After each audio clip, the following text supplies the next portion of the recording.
তো দুয়ারে সরকার ক্যাম্পে গেলেই আপনারা আবেদন করতে পারবেন লক্ষ্মীর ভান্ডার প্রকল্পের জন্য। লক্ষ্মীর ভান্ডার প্রকল্প পশ্চিমবঙ্গ রাজ্য সরকারের একটা প্রকল্প, খুব ভালো একটা প্রকল্প, অতি জনপ্রিয় একটা প্রকল্প। প্রতিটি বাড়িতে কেউ না কেউ লক্ষ্মীর ভান্ডার পাচ্ছে। গোটা পশ্চিমবঙ্গ রাজ্যের প্রতিটি জেলায় জেলায়, আনাচে কানাচে, গ্রামে গঞ্জে প্রচুর মহিলা, লক্ষ লক্ষ মহিলা প্রতি মাসে কেউ পাচ্ছে 1000 টাকা প্রতি মাসে, কেউ পাচ্ছে 1200 টাকা করে প্রতি মাসে। এবং নতুন যারা আবেদন এখনো করেননি, ভাবছেন লক্ষ্মীর ভান্ডার প্রকল্পে আবেদন করবেন, আপনি দেখছেন পাশের বাড়ির কাকিমা মাসিমা টাকা পাচ্ছে, এবার আপনি টাকা পাচ্ছেন না, আপনি হয়তো আবেদন করেননি কিংবা আবেদন করেছিলেন কিন্তু আবার আবেদন করতে হবে, হতে পারে সেটা রিজেক্ট হয়ে গেছে। তো এবার আবেদন করতে হলে এই জানুয়ারি মাসেই কিন্তু লক্ষ্মীর ভান্ডার প্রকল্পের আবেদন প্রক্রিয়া শুরু হবে দুয়ারে সরকার ক্যাম্প থেকে। পশ্চিমবঙ্গ রাজ্যের মুখ্যমন্ত্রী ঘোষণা করেছে যে জানুয়ারি মাসেই কিন্তু দুয়ারে সরকার ক্যাম্প বসবে। প্রতিটি এলাকাতে এলাকাতে বিভিন্ন জায়গায় জায়গায় কিন্তু দুয়ারে সরকার ক্যাম্প হবে। এবং ক্যাম্পে তো যাবেন, আবেদন তো করবেন, কিন্তু আবেদন করবেন কিভাবে, কি কি কাগজপত্র লাগবে, কোথায় গিয়ে ফর্ম পাবেন, ফর্মটা কি করে ফিল আপ করতে হয়, কি কি ডিটেলস রয়েছে, এ টু জেড এই ভিডিওতে আমি শেয়ার করব। মন দিয়ে শুনবেন, একদম কাটবেন না। ভিডিওটা কাটলে কিন্তু অনেক কিছু মিস করবেন। তাই অবশ্যই আমি থাকছি ভিডিওতে আপনার সঙ্গে শুভঙ্কর।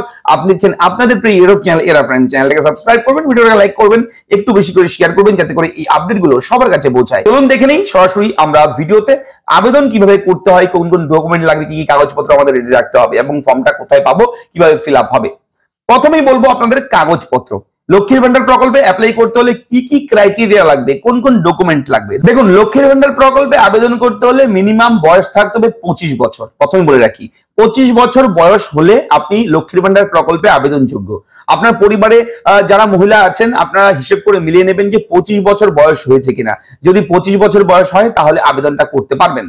এবং ম্যাক্সিমাম 60 বছর, 25 বছর থেকে 60 বছরের মধ্যে যদি বয়স থাকে তাহলে লক্ষ্মীর ভান্ডার প্রকল্পে আবেদন করে নেবেন। এবং হ্যাঁ, অবশ্যই পশ্চিমবঙ্গ রাজ্যের স্থায়ী বাসিন্দা হতে হবে। পশ্চিমবঙ্গ রাজ্যের যারা স্থায়ী বাসিন্দা তারাই কিন্তু এই প্রকল্পের সুবিধা পাবে। আরো একটা বিষয়, সেটা হচ্ছে স্বাস্থ্যসাথী কার্ড থাকতে হবে। পরিবারে স্বাস্থ্যসাথী কার্ড থাকতে হবে। এবং স্বাস্থ্যসাথী কার্ড কেন লাগবে দেখুন, ফর্মের মধ্যে একটা সেকশন থাকবে, ফর্মের মধ্যে অ্যাপ্লিকেশন ফর্মে একটা জায়গা রয়েছে যেখানে স্বাস্থ্যসাথী কার্ড নাম্বারটা চায়, সেখানে দিতে হয়। সেহেতু স্বাস্থ্যসাথী কার্ড নাম্বারটা অবশ্যই আপনাদের লাগবে।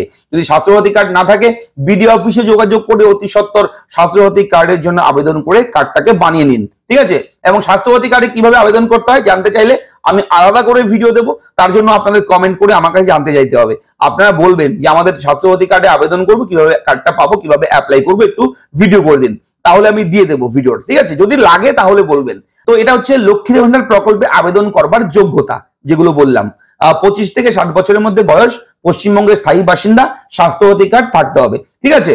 এবং এখানে বলে রাখি, দুই ধরনের টাকা পাওয়া যায়, একটা হচ্ছে 1200 টাকা, একটা হচ্ছে 1000 টাকা। 1000 টাকা কাদের জন্য? 1000 টাকা তারাই পাবে যারা জেনারেল এবং ওবিসি কার্ড অন্তর্ভুক্ত, তারাই কিন্তু 1000 টাকা প্রতি মাসে পাবে। আর 1200 টাকা কারা পাবে? যারা এসটি আর এসসি কাস্টে যারা আছে তাদের জন্য কিন্তু প্রতি মাসের অ্যামাউন্ট হচ্ছে 1200 টাকা। প্রতি মাসে এই টাকাটা কিন্তু ব্যাংক অ্যাকাউন্টে ঢুকে যাবে। যোগ্যতাগুলো বুঝে নিলেন। এবার কোন কোন কাগজ লাগবে, কোন ডকুমেন্ট গুলো লাগবে, প্রথমে বলে রাখি, আপনি স্বাস্থ্যসাথী কার্ডটাকে জেরক্স করবেন। সেই স্বাস্থ্যসাথী কার্ডের জেরক্স কপি লাগবে 1 কপি। তারপর দ্বিতীয়ত, আপনি যে জায়গার স্থায়ী বাসিন্দা সেই জায়গার স্থায়ী বাসিন্দা সার্টিফিকেট, অর্থাৎ রেসিডেন্সিয়াল সার্টিফিকেট একটা তুলবেন বিডিও অফিস, অঞ্চল অফিস থেকে, ঠিক আছে। সেই রেসিডেন্সিয়াল সার্টিফিকেট লাগবে। তার পাশাপাশি আপনার কাস্ট সার্টিফিকেট, অর্থাৎ যেহেতু এসটি, এসসি, ওবিসি এগুলোর জন্য আলাদা করে টাকার ব্যাপার রয়েছে, সেহেতু আপনি যে কাস্ট সার্টিফিকেট দেবেন, যে কাস্ট সার্টিফিকেট আপনার আছে সেই কাস্ট সার্টিফিকেটটা জেরক্স করে জমা করতে হবে, সেই ফর্মের সঙ্গে আপনার অ্যাটাচ করতে হবে। আরেকটা বিষয়, সেটা হচ্ছে মেন বিষয়, যেটা আপনাকে টাকাটা দেবে রাজ্য সরকার, টাকাটা কোথায় দেবে? একটা তো ব্যাংক অ্যাকাউন্ট লাগবে, সেহেতু ব্যাংক অ্যাকাউন্টের পাসবুক জেরক্স করে জমা করবেন। এই 4টা জিনিস আপনাদের লাগবে, মেন বিষয় এই 4টাই লাগবে। আমি জানাচ্ছি আপনারা কিভাবে অ্যাপ্লাইটা করবেন। অ্যাপ্লাই করতে হলে সরাসরি আপনাদের এলাকাতে যখন দুয়ারে সরকার ক্যাম্প হবে, এই জানুয়ারি মাসেও হবে, ঠিক আছে, তখন আপনি দুয়ারে সরকার ক্যাম্পে যাবেন। ক্যাম্পে দেখবেন নির্দিষ্ট আলাদা করে ক্যাম্প করা থাকবে, যেখানে লেখা থাকবে লক্ষ্মীর ভান্ডার। বিভিন্ন প্রকল্প থাকে সেখানে, কন্যাশ্রী, রূপশ্রী, যুবশ্রী, আলাদা করে কাউন্টার হিসেবে থাকে সেখানে। এক একটা কাউন্টারে 4-5 স্টাফ থাকে।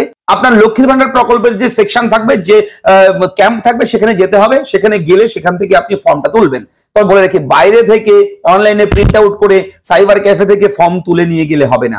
আপনাকে দুয়ারে সরকার ক্যাম্পে যেতে হবে, সেখান থেকে ফর্মটা তুলতে হবে।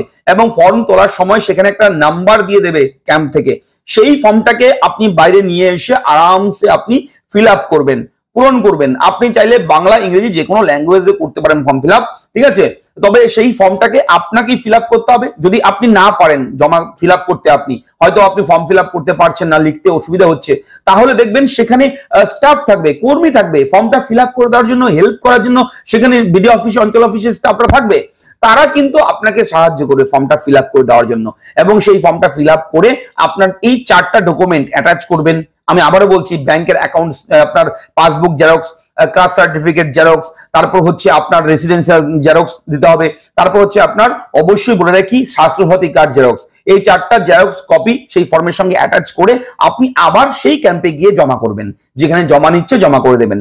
আর তার পাশাপাশি মোবাইল নাম্বার অবশ্যই গুরুত্বপূর্ণ, ঠিক আছে। মোবাইল নাম্বার, আধার কার্ড নাম্বার দেবেন, আধার কার্ডটাও জেরক্স করে দিয়ে দেবেন সেখানে, ঠিক আছে। এই ডকুমেন্ট গুলো দিয়ে দিলেই, আবেদন করলেই আপনার কিন্তু পরবর্তী সময় থেকে যখন টাকা দেবে, রিলিজ করবে পরবর্তী সময়, তখন কিন্তু আপনার ব্যাংক অ্যাকাউন্টে লক্ষ্মীর ভান্ডার প্রকল্পের টাকা ঢোকা শুরু হবে। আর হ্যাঁ, এখন তো অনেক সুবিধা হয়ে গেছে। লক্ষ্মীর ভান্ডার প্রকল্পের টাকা ঢোকার আগে পরে সবকিছুতেই আপনি এখন অনলাইনের মাধ্যমে স্ট্যাটাসটা চেক করে দেখতে পারবেন। আপনার নাম, অর্থাৎ আপনার ডিটেলস আপনি চেক করতে পারবেন অনলাইনের মাধ্যমে। মোবাইল নাম্বার দিয়ে, আধার কার্ড নাম্বার দিয়ে, স্বাস্থ্যসাথী কার্ড দিয়ে আপনি কিন্তু সার্চ করে অনলাইনে স্ট্যাটাসটাও চেক করতে পারবেন। তো এই হচ্ছে এই মুহূর্তের বড় একটা আপডেট, গুরুত্বপূর্ণ জরুরি আপডেট। যারা নতুন তাদের আশা করি ভিডিওটা অনেকটা হেল্প করবে, অনেক কিছু জানতে পেরেছেন আশা করি ভিডিওর মাধ্যমে। যারা নতুন, যারা অলরেডি লক্ষ্মীর ভান্ডার প্রকল্পের টাকা পাচ্ছেন, তাদের কাছে আমার এই কথাগুলো, এই ভিডিওটা বেশি ইম্পর্টেন্ট নয়, আমি জানি। তবে যারা নতুন তাদের জন্য এই ভিডিওটা অনেকটাই গুরুত্বপূর্ণ ভূমিকা রাখে। নতুনদের বলবো অবশ্যই আপনারা ভিডিওটা শেয়ার করবেন, লাইক করবেন, একটু কমেন্ট করে জানাবেন। আর হ্যাঁ, আপনাদের যদি কোনো ডাউট থাকে, কিছু সমস্যা থাকে, আমাকে কমেন্ট করবেন।